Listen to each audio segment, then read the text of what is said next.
नमस्कार, आप सभी का स्वागत है द बिहार टॉप पे और मैं आपके साथ रत्नेश पांडे। देखिए, दिल्ली, बिहार, उत्तर प्रदेश, हरियाणा सहित नेपाल में कल देर रात यानी कि आधी रात को भूकंप के झटके महसूस किए गए हैं और इस भूकंप के झटके ने इतना ज़ोरदार झटका दिया है नेपाल में कि 6 लोगों की मौत भी हो गई है। सबसे ज़्यादा रिक्टर पैमाने पर जो है वो दिल्ली में जो है वो सामने आया है, क्योंकि वहाँ पर 6 दशमलव कुछ वहाँ पे भूकंप के झटके महसूस किए गए।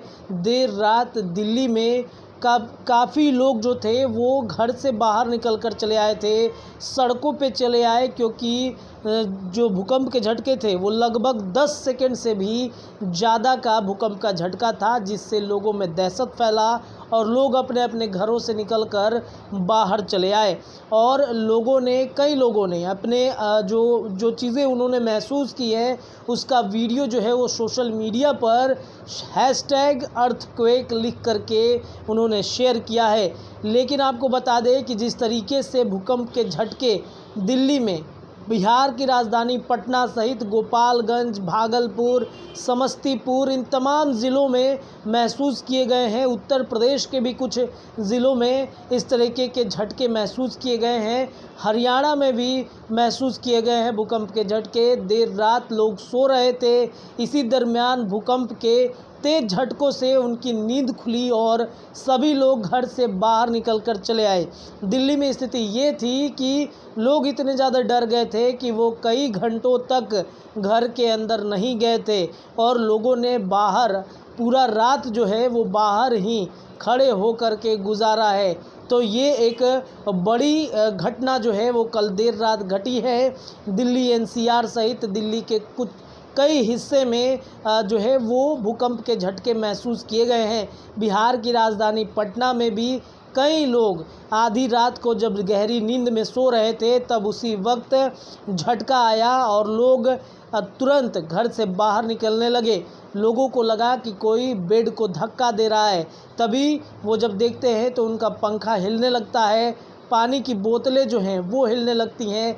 ऐसे में लोग दहशत में आते हैं और एक एक करके घरों से बाहर निकल जाते हैं। वहीं बात करें नेपाल की, तो नेपाल में जो है 24 घंटे के अंदर में 4 झटके महसूस किए गए और वहाँ पे अब तक 6 लोगों की मौत भी हो गई है। भूकंप का केंद्र ही रहा है नेपाल। आपको याद होगा कि साल 2015 में भी किस तरीके से भूकंप के झटके जो है वो 72 घंटे तक नेपाल झेलता रहा और लगभग 9000 लोगों की उस वक्त मौत हो गई थी।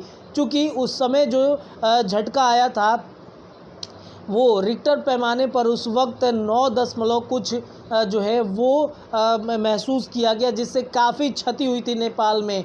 काठमांडू की बातचीत कर ले या फिर कई ऐसे जगह थे जहाँ पे नेपाल में काफ़ी नुकसान हुआ था और 2015 में 9000 से भी ज़्यादा लोगों की मौतें हो गई थी। चूँकि वहाँ पे मेन केंद्र जो था भूकंप का 2015 में वो नेपाल ही था और नेपाल में वहाँ पे जो भूकंप आया, झटके जो महसूस किए गए, कई लोगों के घरें जो हैं वो टूट गई, कई लोगों के ने अपनी जानें गंवा दी। उसका वीडियो भी आपको कई यूट्यूब प्लेटफॉर्म पर देखने को मिलेगा कि साल 2015 का नेपाल का भूकंप, वो मंजर हम सबको भी कहीं ना कहीं महसूस हुआ होगा। चूँकि बिहार के भी कई ज़िलों में जो है वो महसूस किए गए थे, जिस वजह से लोग जो है वो दहशत में आ गए थे। पिछले 3 दिनों से लोगों में इतना दहशत था कि 3 दिनों तक लोग रात के वक्त में भी सो नहीं पा रहे थे। चूँकि 2015 का भी वो भूकंप काफ़ी ज़्यादा जो था वो रिक्टर पैमाने पर मापा गया था और 2015 का भूकंप बिहार के लोगों ने भी महसूस किया। जो झटका था वो काफ़ी डरा देने वाला झटका था जब 2015 में आया था।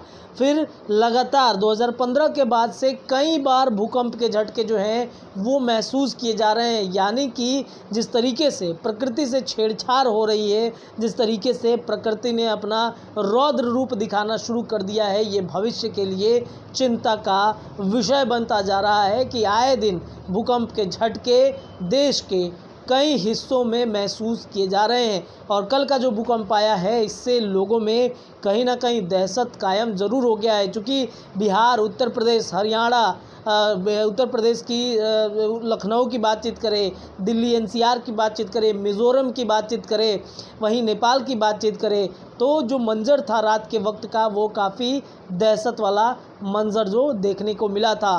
तो कहीं ना कहीं प्रकृति से अब छेड़छाड़ हम सभी को बंद करना चाहिए। जिस तरीके से प्रकृति से छेड़छाड़ हो रही है, प्रकृति अपनी रौद्र रूप अपनाते हुए नज़र आ रही है। तो फिलहाल के लिए इतना ही। आप देखते रहिए द बिहार टॉप। हमारे चैनल को सब्सक्राइब कीजिए, हमारे पेज को लाइक कीजिए। बहुत बहुत धन्यवाद।